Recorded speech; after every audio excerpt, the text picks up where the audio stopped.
खास हमारा सेगमेंट है जहां पर आज हम एनपीएस की पाठशाला जो है वो खोल रहे हैं और हमारे साथ हैं पीएफआरडीए के सीजीएम सुमित कुमार। सुमित जी नमस्कार, बहुत बहुत स्वागत है आपका ईटी मनी बतौर फाइनेंस मिनिस्टर में, जहां पर आज हम विस्तार से बात करेंगे एनपीएस और उसमें हुए नए बदलावों पर जो कि बहुत इन्वेस्टर फ्रेंडली हैं। सुमित जी, सबसे पहले तो 60 साल की उम्र में आप 75% इक्विटी के में निवेश कर सकते हैं एनपीएस के जरिए। इस बदलाव के बारे में बताइए, क्योंकि ये बहुत ही बढ़िया बदलाव है, बहुत ही बढ़िया फीचर है जो एड ऑन हुआ है। और अक्सर बात यही फंस जाती है कि 60 के बाद लोग थोड़े से कंजर्वेटिव हो जाते हैं अपनी इन्वेस्टमेंट को लेके, बहुत जोखिम नहीं उठाना चाहते हैं, फिक्स्ड इनकम में अपने पैसे पार्क करना चाहते हैं। लेकिन यहाँ पर निवेश की कैपिंग इक्विटी में बढ़ा दी गई है, ये अच्छी बात है, बताएं। जी मैम, ये अभी हमने रिसेंट चेंज किया है जिसमें कि बेसिकली एनपीएस में दो तरह के अकाउंट है, एक टियर 1 अकाउंट, एक टियर 2 अकाउंट। सो टियर 1 अकाउंट जो कि मेनली जो चेंजेस हुए हैं वो प्राइवेट सेक्टर सब्सक्राइबर्स या जो ऑल सिटीजन मॉडल जिसको बोलते हैं उन सब्सक्राइबर्स के लिए है। सो उसमें बेसिकली पहले ये था कि जो अप टू 75 यानी जो हमारे 3 एसेट क्लासेज हैं जहां एनपीएस में इन्वेस्ट किया जाता है, तो इक्विटी में ऑलरेडी 75% तक इन्वेस्टमेंट कर सकता था सब्सक्राइबर, लेकिन और बाकी जो एसेट क्लास जी यानी गवर्नमेंट सिक्योरिटीज और कॉर्पोरेट डेट में अप टू 100% पहले से अलाउड था। इक्विटी में 75% था, लेकिन उसमें एक बीच में थोड़ा सा कैप था कि जैसे सब्सक्राइबर 51 पे पहुंचता था तो वो जो कैप जो मैक्सिमम कैप है वो उसमें टेपरिंग लगी हुई थी कि हर साल 2.5% वो रिड्यूस होता चला जाएगा। सो इवेंचुअली जब 60 पे पहुंचेगा तो that would reduce to up to यानी 50% के आसपास चला जाता है। तो उससे एक्चुअली जो कुछ सब्सक्राइबर थे जो कि एक्चुअली चाहते थे कि क्योंकि एक्टिव चॉइस स्कीम थी, तो एक्टिव चॉइस में बेसिकली आपको टेपरिंग नहीं रखना चाहिए, बिकॉज हम ऑलरेडी एक एलसी यानी लाइफ साइकिल फंड हमने सेपरेटली रखा हुआ है इक्विटी के लिए, जो कि 75% उसमें पहले से इक्विटी मौजूद है, उसमें टेपरिंग अलाउड है। तो इस क्योंकि ये एक्टिव चॉइस के लिए था तो इसमें एक्टिव चॉइस में हमने टेपरिंग को हटा दिया है, जिसमें कि अब यानी जो सब्सक्राइबर जो चूज करेगा, मान लिया अगर वो शुरू से 75% ही चूज करता है तो जब तक वो सिस्टम में रहेगा यानी अप टू 75 ईयर्स तक रहेगा तो वो पूरा इक्विटी अपना जितना उस इनिशियली डाला उतना रख सकता है। लेकिन उसमें ये भी है कि आप सब्सक्राइबर जो है अभी एसेट क्लास का बीच में जैसे ईसीटी जो चूज करते हैं तो उसमें कभी भी वो 4 साल में 4 बार वो चेंज कर सकते हैं। वो ऑप्शंस अभी नए किए हैं, पहले एक बार अलाउड था, वो 4 बार अलाउ कर दिए हैं। तो सब्सक्राइबर कभी भी चाहे तो जाके चेंज कर सकता है। क्योंकि ये काफी एक फीडबैक था सब्सक्राइबर से और स्टेक होल्डर से कि ये जो इक्विटी टेपरिंग है इसको हटाया जाए, बिकॉज अभी जैसे पहले गेस्ट बात कर रहे थे कि वो 60 साल में भी मोर देन 50% इक्विटी में चाहते हैं। तो वैसे बहुत सब्सक्राइबर्स हैं जो कि चाह रहे हैं कि इक्विटी में एक, क्योंकि इंडिया जो ग्रोइंग इकोनॉमी है उसमें चाह रहे हैं कि वो इक्विटी का जो ग्रोइंग उसका जो स्टॉक मार्केट है उसका बेनिफिट लें। तो इसलिए जो है वो हमने वो टेपरिंग का अभी आफ्टर थोड़ा एग्जामिनेशन वो हमने हटा दिया है। बहुत बढ़िया जी। सुमित कुमार जी, ये बताएं कि टियर 1 टियर 2 दोनों अकाउंट के तहत 75% जा सकता है इक्विटी में? हाँ, मैं अभी बताने वाला था कि ये टियर 1 में तो 75% जा सकता है, और टियर 2 जो है वो basically purely voluntary saving account की तरह है। मतलब आप उसमें कभी भी पैसा डाल सकते हैं और कभी भी निकाल भी सकते हैं उसमें से। तो उसमें जो इक्विटी कंपोनेंट जो पहले हमने 75% जो सेम स्कीम चालू थी, सेम एक्टिव प्राइस में उसमें भी टेपरिंग थी, लेकिन उसमें भी टेपरिंग हटा दिया गया है। लेकिन उसमें एक अच्छी चीज क्या है कि वो इक्विटी में हमने 100% कर दिया, 75% से आप 100% तक आप डाल सकते हैं पैसा उसमें। तो उसमें वो बिल्कुल बाहर हटा दिया है। अच्छा, और 60 के बाद फिर ये कैपिंग खत्म हो जाती है, ये निवेश खत्म हो जाता है, या ये जारी रह सकता है? ये जारी रख सकते हैं, बिकॉज अभी वो 70 इयर्स तक जो है ना वो चालू रख सकते हैं इन्वेस्टमेंट। तो वो हाँ, तो उसमें कैपिंग ऐसे ही चलता रहेगा जितना उसने डाला है। अच्छा, एक और फीचर पर मुझे बात करनी है, सिस्टमैटिक लमसम विड्रॉल। ये कोई नई फीचर जो है वो लॉन्च की गई है।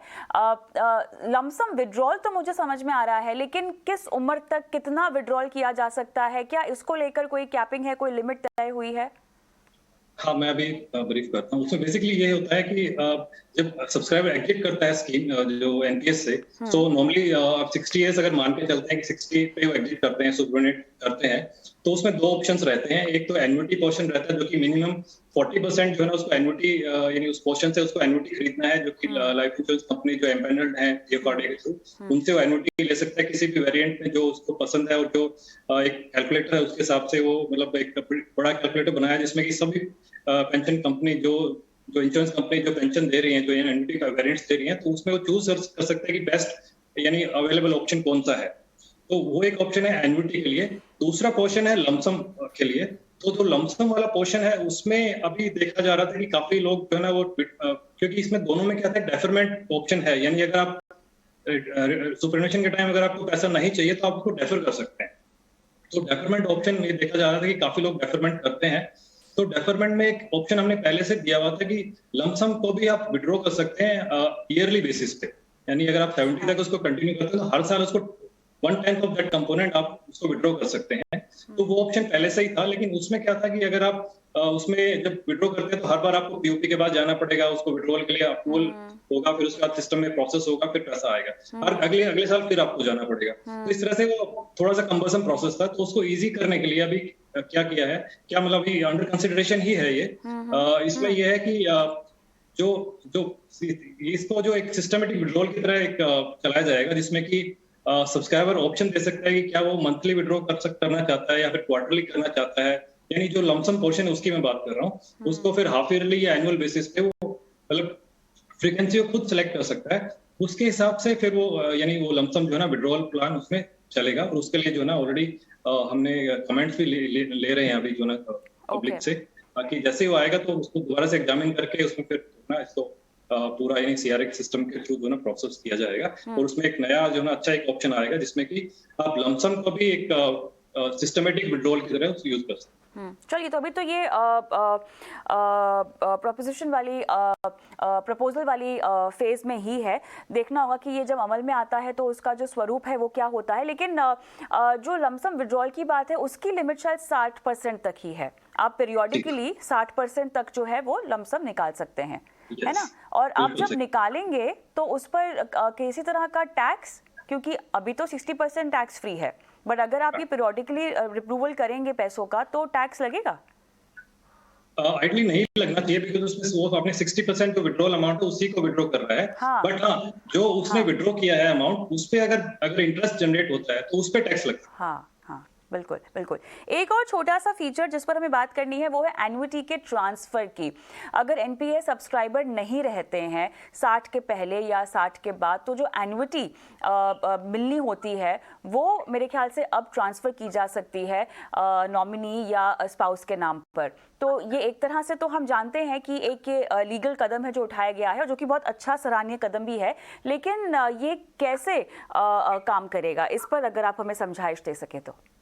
मैम, इसमें ऐसा किया है कि एक्चुअली ये पहले से भी मौजूद था, रेगुलेशंस का पार्ट था, बट क्योंकि लोग रेगुलेशन डायरेक्टली जाके समझना चाहते नहीं है या फिर उनको आइडिया नहीं रहता है, तो उसके लिए थोड़ा सा क्लैरिटी के लिए एक ऑप्शन मतलब जो नाम सर्कुलर सेपरेटली निकाला था, उसमें ये है कि इन केस अगर मान लिया कोई सब्सक्राइबर है, उसने लमसम तो पैसा ले लिया है, बट एन्युटी पेमेंट लेने से पहले उसकी अगर डेथ हो जाती है तो क्या होगा, उस अमाउंट का क्या होगा।